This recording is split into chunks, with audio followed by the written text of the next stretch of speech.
Reports को access करने के लिए अब मैं जो एनालाइजर यूज़र ने बनाया था उस एनालाइजर यूज़र में मैं लॉगिन करूँगा।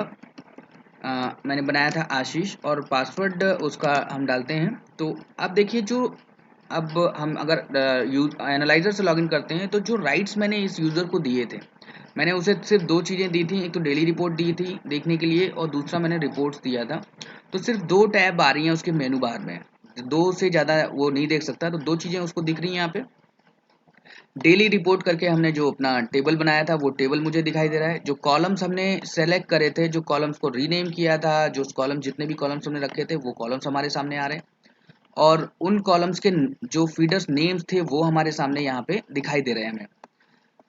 जो रोज हमने सेलेक्ट करी थी, जो भी डेटा हमारे पास आ रहा है, क्योंकि मैं एक सिमुलेटर का यूज़ कर रहा हूँ तो रैंडम डेटास मेरे पास आ रहे हैं, तो रैंडम वैल्यूज़ मुझे दिखाई दे रही हैं, प्लस माइनस करके भी दिखाई दे रही हैं कुछ। लेकिन अगर ये एक्चुअल वैल्यूज़ होती हैं तो आपके पास मोर रियलिस्टिक वैल्यूज़ दिखाई देती हैं। अब यहाँ पर आप देखेंगे कि यहाँ पर जो KWH वाली रीडिंग्स हैं, जैसे अभी की क्या रीडिंग है, आज हमने कितना किया, यस्टरडे हमने क्या कंजम्पशन किया था, इस वीक में हम कितना कर चुके हैं और पूरे मंथ में हम कितना कर चुके हैं, इस टाइप की कॉलम्स बने हुए हैं और इस हिसाब से इसमें रीडिंग्स आ रही हैं। एक यहाँ पे नोटिस करने वाली बात यह है कि जो रन टाइम है, रन टाइम में हमने डेट फॉर्मेट जो है वो टाइम लिया था, तो इसलिए इसकी वैल्यू हमें घंटा मिनट में दिखाई देगी। बाकी चीज़ें बाकी नॉर्मल दिखाई देंगी, बट ये घंटा मिनट में दिखाई देगी। मशीन 2 का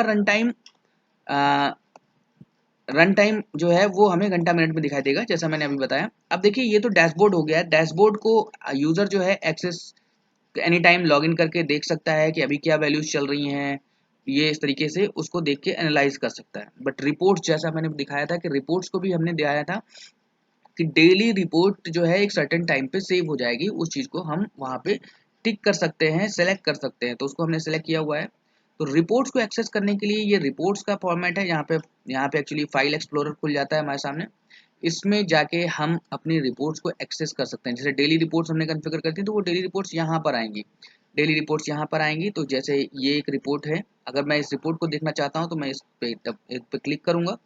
तो अलग अलग ब्राउज़र इसके हिसाब से ये या तो सीधे खुल जाएगी या फिर डाउनलोड हो जाएगी हमारे सामने, और अभी उस डाउनलोडेड रिपोर्ट को मैं देख सकता हूँ।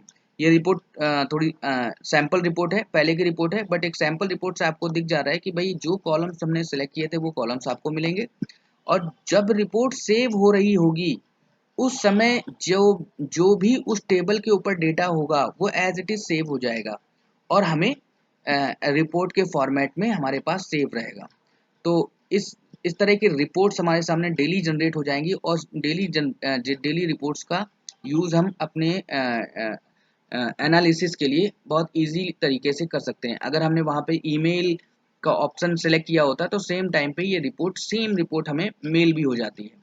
ठीक है, तो अब हमने जान लिया है कि कैसे हम डेली रिपोर्ट का डैशबोर्ड कॉन्फ़िगर करते हैं और कैसे हम रिपोर्ट्स को एक्सेस करते हैं। ये रिपोर्ट्स डेली हो सकती हैं, वीकली हो सकती हैं, मंथली हो सकती हैं। किस टाइम पे किस डेट को सेव होनी है ये सारे ऑप्शन हम सेलेक्ट कर सकते हैं।